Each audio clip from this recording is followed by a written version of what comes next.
پہلے ہی اللہ تبارک و تعالیٰ نے والد کا سایہ اٹھا لیا تاکہ دنیا والوں کو یہ بولنے کا موقع نہ ملے کہ آپ جو آگے چل کر قرآن پڑھنے والے ہیں، جو آپ لوگوں کو اچھی باتیں بتانے والے ہیں، یہ تو باپ سے سن کر سیکھ لیے ہیں اور باپ سے سن کر لوگوں کے سامنے بیان کر دیے، یہ بولنے کا موقع ہی نہ ملے، اس لیے اللہ نے پہلے ہی آپ کے والد ماجد کا سایہ اٹھا لیا۔ آپ کے پیدا ہونے کے بعد حضرت آمینہ رضی اللہ عنہا کے بارے میں آتا ہے کہ جب آپ پیٹ میں تھے، عام طور پر عورتوں کو درد ہوتا ہے، تکلیف ہوتی ہے، بوجھ محسوس ہوتا ہے۔ حضرت آمینہ بیان فرماتی ہیں جب سرکار میرے پیٹ میں تھے اس وقت مجھے کبھی تکلیف نہیں ہوئی، کبھی پیٹ کا درد نہیں ہوا، کبھی کوئی برے خواب نظر نہیں آئے، کبھی بے چینی نہیں ہوئی، اور میں بالکل سکون اور اطمینان کے ساتھ رہتی تھی، میرے جسم سے خوشبو پھوٹ رہی تھی۔ حالانکہ شوہر کا انتقال ہو گیا، عورتیں کہنے لگیں کہ کیا وجہ ہے، شوہر کا انتقال ہو گیا اور یہ جو حضرت آمینہ یہ خوشبو لگا رہی ہیں، خوشبو تو نہیں لگانا چاہیے۔ تو جا کر آپ کی ساس سے کہا، حضرت عبد المطلب نے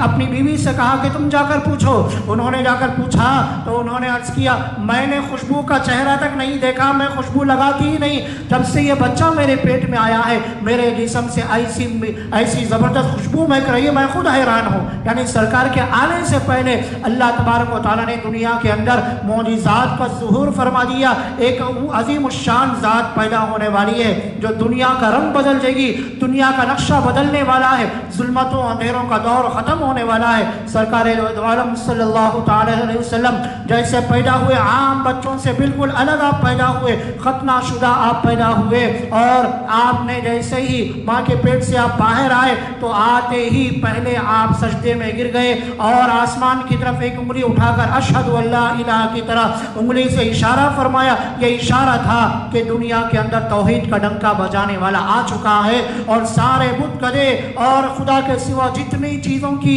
جو ہے عبادت کی جاتی ہے ان کو ختم کرنے والی یہ ذات گرامی جو ہے دنیا میں تشریف لا چکی ہے۔ اور جس رات آپ پیدا ہوئے اس رات کے بارے میں کتابوں میں لکھا گیا ہے ستارے اتنے نیچے آ گئے تھے کہ گویا زمین کو چھونے والے تھے، آپ کا استقبال گویا انسانیت ہی نہیں کر رہی تھی، پوری کائنات آپ کے استقبال میں تھی۔ حضرات گرامی، ایسی عظیم الشان شخصیت سرکار دو عالم صلی اللہ علیہ وسلم جب پیدا ہو گئے، پیدا ہونے کے بعد آپ کا نام اسم گرامی دادا نے محمد رکھا اور والدہ نے احمد رکھا۔ آپ کا نام محمد بھی ہے اور آپ کا نام احمد بھی ہے صلی اللہ علیہ وسلم، اور دونوں کا مطلب ہے تعریف کیا ہوا۔ تعریف کیا ہوا نام کے اندر ہی تعریف ہے، چاہے اگر کوئی گستاخی کرنے والا گستاخی کرنے کی کوشش بھی کرے تو زبان سے محمد ہی کہے گا، گستاخی بعد میں کرے گا، پہلے تعریف کرے گا، کہ نام کے اندر ہی اللہ تبارک و تعالیٰ نے تعریف کا جو صیغہ ہے وہ رکھ دیا، پہلے سے رکھ دیا کہ محمد کا مطلب یہ تعریف کیا ہوا، حمد کیا ہوا۔ نبی کریم علیہ السلام کے پیدا ہونے کے بعد زمانے کے اندر اس دور میں جو ہے یہ رواج تھا کہ گاؤں کی آب و ہوا کے لیے اور تازی آب و ہوا کے لیے جو ہے دور دراز علاقوں میں جو کھلی فضا ہوتی تھی وہاں پر بچوں کو بھیج دیا جاتا۔ حضرت حلیمہ سعدیہ رضی اللہ تعالیٰ عنہ خود بیان کرتی ہیں کہ میں آئی اور جب میں آنے میں میری اونٹنی بہت لاغر کمزور تھی، آتے آتے مجھے دیر ہو گئی، میری جو سہیلیاں آئیں وہ گھروں میں گئی، امیر لوگوں کے بچوں کو لے لیا اور لے کر بڑی بڑی رقم ان کو مل گئی اور وہ خوشی خوشی جانے لگی۔ میں جب دیر سے پہنچی تو پتہ چلا پورے گھروں میں جتنے بچے تھے سب کو لے لیا گیا، صرف ایک بچہ بچا ہوا ہے جو دراصل یتیم ہے، جس کے والد دنیا سے چلے گئے ہیں، اور سرکار دو عالم صلی اللہ علیہ وسلم کا ایک ہی گھرانہ بچا ہوا ہے حضرت عبد المطلب کا۔ حضرت حلیمہ کہتی ہیں شوہر سے خالی جانے سے بہتر ہے اس یتیم بچے کو لے لیا جائے، جب کہتی ہیں کہ مجھے بچے کو دکھایا جائے۔ جب آپ یہ بیان کرتی ہیں میں نے چہرے انور کی زیارت کی، میرے دل میں آپ کے لیے محبت نے جوش مارا اور میں نے آپ کو لے لیا، اور جیسے ہی میں نے آپ کو لے لیا میرے اندر ایک ٹھنڈک محسوس ہوئی، مجھے خوشی محسوس ہوئی۔ جب میں لے کر آئی اور لے کر شوہر کے ساتھ میں چلنے لگی تو میرے جسم میں پھرتی آ گئی، حالانکہ میں کمزور لاغر تھی بالکل ناتواں، مجھے چلنے میں بھی دشواری ہوتی تھی۔ جیسے ہی سرکار کو میں نے گود میں لیا میرے اندر ایک قسم کی ہمت آئی، پھرتی آئی، اور میں نے دیکھا کہ اللہ تبارک و تعالیٰ نے میرے اندر دودھ کو جاری فرما دیا۔ میرا پہلے سے ایک بچہ تھا، اس نے بھی دودھ پیا اور نبی کریم علیہ السلام نے بھی دودھ پیا۔ رات گزر گئی، صبح ہونے کے بعد ہم نے سفر کا ارادہ کیا کہ ہم چلیں گے اور جو ہے اپنے علاقے کی طرف جائیں گے۔ اونٹنے کے پاس گئے، اونٹنے کو اٹھایا گیا اور اونٹنے پر بیٹھنے کی دیر تھی کہ اونٹنی تیز رفتار دوڑنے لگی۔ کتابوں میں یہ واقعہ بھی آتا ہے کہ نبی کریم علیہ السلام کو ان کے شوہر نے حضرت حلیمہ کو دے دیا کہ آپ بچے کو لے کر گود میں لے کر بیٹھ جائیں، لیکن جیسے ہی آپ کو پیچھے دیا گیا اونٹنی چلنے کا نام نہیں لے رہی ہے۔ یہ بھی کتابوں میں واقعہ، اور بالکل سچی کتابوں میں، مستند کتابوں میں یہ واقعہ لکھا گیا ہے۔ اونٹنی کو چلانے کی بہت کوشش کی گئی لیکن اونٹنی چلنے کو تیار نہیں۔ پھر اللہ نے دل میں ڈالا، حضرت حلیمہ نے کہا بچے کو آگے لے لو۔ جیسے ہی ان کے یعنی دودھ شریک جو باپ جن کو کہا جاتا ہے، آپ کے رضائی باپ جو ہیں، انہوں نے جب آپ کو لیا اور جیسے ہی آپ کو سامنے لیا گیا اونٹنی چلنے کے لیے تیار ہو گئی۔ گویا دنیا والوں کو یہ بتایا گیا کہ جب تم سرکار دو عالم صلی اللہ علیہ وسلم کے طریقے کو اپناؤ گے اور آپ کے طریقوں پر چلو گے تو تمہاری بھی گاڑی چلے گی، تمہیں بھی اللہ تعالیٰ کامیابی دیں گے، جنت کا راستہ آسان ہوگا۔ جہاں سرکار کو پیچھے ڈالو گے، دنیا کی محبت کو آگے رکھو گے تو پھر تمہیں ناکامی کا منہ دیکھنا پڑے گا۔ گویا یہ اسی وقت سے دنیا والوں کو بتا دیا گیا۔ وہی اونٹنی جو آنے کے وقت میں بالکل کمزور تھی، چلنے کے قابل نہیں تھی، اتنی تیز دوڑنے لگی، سہیلیاں پکارنے لگی کیا تم نے اونٹنی کو بدل دیا؟ حضرت حلیمہ نے زبان حال سے یہ کہا کہ دراصل سواری وہی ہے، سوار بدل گیا۔ پہلے سوار کوئی اور تھا، اب سوار جو ہے کوئی اور ہے۔ جب سے میں نے اس یتیم کو لیا، در یتیم کو لیا ہے، میں برکتیں دیکھ رہی ہوں، میں رحمتیں دیکھ رہی ہوں۔ گھر میں گئے، گھر کو جانے جب قافلہ جب گیا تھا اس وقت میں حالت یہ تھی، پورے گھر میں اناج نہیں تھا، بکریوں کے تھنوں میں دودھ نہیں تھا۔ جیسے ہی نبی کریم علیہ السلام کو لے کر گھر میں داخل ہوئے، گھر میں ایک روشنی پھیل گئی، بکریوں کے تھنوں میں دودھ آ گیا، اور حضرت حلیمہ رضی اللہ عنہ پریشان ہیں کہ یہ کیا برکتیں اور کیا رحمتیں۔ ان کی سمجھ میں آ گیا کہ دراصل ان کی طفیل میں یہ سب چیزیں مجھے مل رہی ہیں۔ گویا اللہ تبارک و تعالیٰ نے یہ بتا دیا کہ نبی کریم علیہ السلام سے جن کی نسبت جڑ جاتی ہے اللہ تعالیٰ ان کو رحمتیں اور برکتیں ضرور عطا فرماتے ہیں۔ حضرات گرامی، نبی کریم علیہ السلام کا بچپنا، پھر اس وقت میں بھی بہت سے واقعات پیش آئے۔ آپ کی جو بہن ہے حضرت شیمہ، ان کے واقعات ہیں، ان واقعات میں جائیں گے تو بہت لمبا وقت جائے گا۔ مجھے عرض کرنا یہ ہے کہ جب مدت پوری ہوئی 2.5 سال کے بعد جو ہے آپ کو واپس لا کر حضرت آمینہ کے حوالے کر دیا، اور پھر حضرت آمینہ کے ساتھ آپ رہنے لگے۔ جب 6 سال کی عمر ہوئی، حضرت آمینہ آپ کی والدہ کو اللہ نے اٹھا لیا۔ اس کے بعد دادا کی پرورش میں گئے، 8 سال کے ہوئے، دادا کا سایہ بھی اللہ نے اٹھا لیا۔ اس کے بعد آپ اپنے چچا حضرت ابو طالب کی نگرانی میں اور پرورش میں رہنے لگے۔ عام بچے جو ہے کھانے کے لیے ستاتے ہیں، پریشان کرتے ہیں، نبی کریم علیہ السلام کی عادت شریفہ یہ تھی، آپ کو دستر بچھانے کے بعد جیسے ہی بلایا جاتا اب فوراً آ جاتے، ادب سے بیٹھ کر کھانا تناول فرماتے۔ آپ کی عادتوں کو دیکھ کر لوگ حیران رہ جاتے کہ ان کو یہ عادتیں کون سکھا رہا ہے، یہ سلیقہ، یہ ادب، اور بڑوں کے ساتھ احترام سے پیش آنا، چھوٹوں کے ساتھ اچھا رہنا، بچوں کے ساتھ لڑائی جھگڑا نہیں کرنا، بالکل الگ تھلگ ماحول میں آپ کو دیکھ کر لوگ حیران رہ جاتے، یہ کوئی معمولی بچہ نظر نہیں آتا، یہ بڑا ہو کر کچھ نہ کچھ کارنامہ انجام دینے والی شخصیت ہے۔ لوگوں کو اسی وقت میں پتہ چل گیا تھا۔ نبی کریم علیہ السلام کی زندگی مکے والوں کے سامنے نبوت کا اعلان کرنے سے پہلے 40 سال کی زندگی مکمل گزری ہے، اور ان 40 سالوں میں بھی حالانکہ نبوت کے اعلان کے بعد تو پوری زندگی آپ کی جو ہے قابل عمل ہے ہی، 40 سال کی زندگی سے نبوت سے پہلے جو 40 سالہ زندگی ہے اس میں بھی ہمارے لیے بہت بڑے اسباق ملتے ہیں۔ ان میں یہ ملتا ہے نبی کریم صلی اللہ علیہ وسلم نے کبھی جھوٹ نہیں بولا، آپ نے کبھی وعدے کے خلاف نہیں فرمایا، آپ نے کسی کو گالی نہیں دی، آپ نے کسی کو تھپڑ نہیں مارا، آپ نے کسی کو برا بول نہیں بولا، آپ نے کسی کے ساتھ جو ہے گستاخی کا معاملہ نہیں کیا، اور آپ نے ہمیشہ ادب و احترام کا معاملہ، سلیقے کا معاملہ فرمایا۔ یہ گویا امت کو یہ بتایا بتایا گیا ہے نبی کریم علیہ السلام کا جو نام ہے مصطفیٰ، مصطفیٰ کا معنی چنا ہوا، اللہ نے آپ کو چن لیا اور گویا اللہ ہی کی نگرانی میں آپ جو ہے بچپن سے چل رہے ہیں اور اللہ تعالیٰ خود آپ کی تربیت فرما رہے ہیں۔ اور نبوت سے پہلے نبی کریم علیہ السلام جب 25 سال کے ہوئے، حضرت خدیجہ رضی اللہ تعالیٰ عنہ کا کی طرف سے جو ہے مال کے بیچنے کا آفر آیا، آپ ان کے مال کو لے کر گئے اور دگنا تگنا نفع ہوا۔ حضرت خدیجہ رضی اللہ تعالیٰ عنہ کو پتہ چلا، ان کے غلام جو میسرہ ساتھ میں تھے، غلام کہنے لگا کہ بالکل کاروبار میں، تجارت میں سچ بولتے ہیں اور آپ کے سچ بولنے کے بعد مال بک جاتا ہے، کوئی مال باقی نہیں رہتا۔ حضرت خدیجہ رضی اللہ تعالیٰ عنہ پر بہت اثر ہوا، انہوں نے کہا کہ ایسی شخصیت سے نکاح کرنا چاہیے۔ اس وقت میں حضرت خدیجہ رضی اللہ تعالیٰ عنہ لاکھوں کی ملکیت والی خاتون تھی، عرب کے دوسرے لوگ خواہش کرتے تھے ان کا نکاح مجھ سے ہونا چاہیے۔ آپ نے خود اپنا پیغام نبی کریم صلی اللہ علیہ وسلم کی خدمت میں بھیجا، میں آپ سے نکاح کرنا چاہتی ہوں۔ اس کے بعد آپ کی عمر 25 سال کی ہے اور حضرت خدیجہ رضی اللہ تعالیٰ عنہ کی عمر جو ہے اس وقت میں 40 سال کی ہے۔ ایسی عمر میں جو ہے آپ آپ کا نکاح ہو جاتا ہے اور اس کے بعد جو ہے آپ کی اولاد بھی حضرت خدیجہ رضی اللہ تعالیٰ عنہ ہی سے ہوتی ہے۔ یہ بڑا لمبا چوڑا واقعہ، اس میں عرض کرنا یہ ہے کہ حضرت خدیجہ رضی اللہ تعالیٰ عنہ نے آپ کی خوب خدمت فرمائی۔ آپ جو ہے توشہ لے کر چلے جاتے، غار حرا میں جاتے اور جا کر بہت دنوں تک جو ہے وہاں پر رہتے اور تین دن، کبھی 5 دن، کبھی 8 دن، کبھی 10 دن اللہ کی عبادت میں لگے رہتے، گوشے تنہائی میں رہتے، اللہ کی یاد کرتے۔ پھر توشہ ختم ہو جاتا، گھر کو آتے، چلے جاتے۔ ایک مرتبہ آپ اسی عالم میں بیٹھے ہوئے ہیں، اچانک جبرائیل علیہ السلام اپنی اصلی شکل میں آتے ہیں اور آ کر عرض کرتے ہیں اقرا، پڑھیے، بسم ربک الذی خلق، پڑھیے۔ آپ نے ارشاد فرمایا میں پڑھا ہوا نہیں ہوں، میں کیا پڑھوں؟ آپ نے پھر فرمایا اقرا، پڑھیے۔ آپ نے پھر فرمایا میں پڑھا ہوا نہیں ہوں، 3 مرتبہ فرمایا۔ اس کے بعد حضرت جبرائیل علیہ السلام آپ کو اپنے سینے سے لگاتے ہیں اور گویا اللہ تبارک و تعالیٰ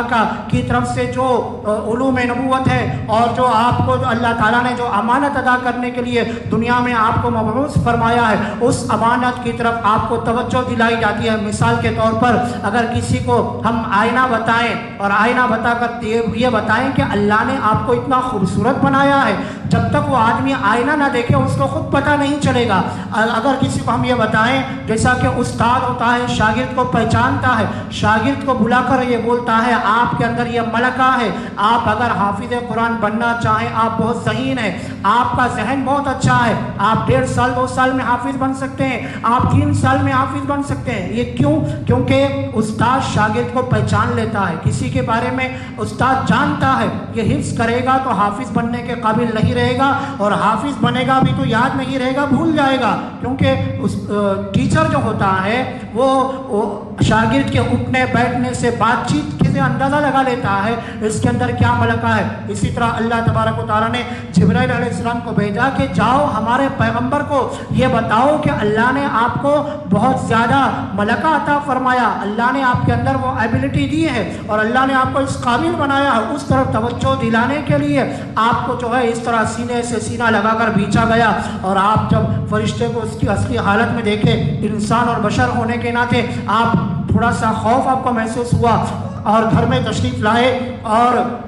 حضرت خدیجہ رضی اللہ تعالیٰ عنہ سے بیان کیا، سمبلونی، مجھے چادر اڑا دو۔ آپ کو چادر اڑا دی گئی، آپ کی بیوی آپ کے پاس بیٹھتی ہیں، پوچھتی ہیں کہ کیا واقعہ ہوا، پورا واقعہ بیان کرو۔ نبی کریم صلی اللہ علیہ وسلم پورا واقعہ بیان فرماتے ہیں۔ جب حضرت خدیجہ رضی اللہ تعالیٰ عنہ تسلی دیتی ہیں اور یہ فرماتی ہیں آپ غریبوں کا خیال کرنے والے، آپ بیواؤں کی مدد کرنے والے، آپ محتاجوں کی مدد کرنے والے، اللہ آپ کو ضائع نہیں کرے گا، یہ کوئی نہ کوئی اشارہ ہے، اللہ تعالیٰ دنیا میں آپ سے کام لینا چاہتے ہیں۔ اس طرح تسلی کی باتیں حضرت خدیجہ رضی اللہ تعالیٰ عنہ نے کی ہے۔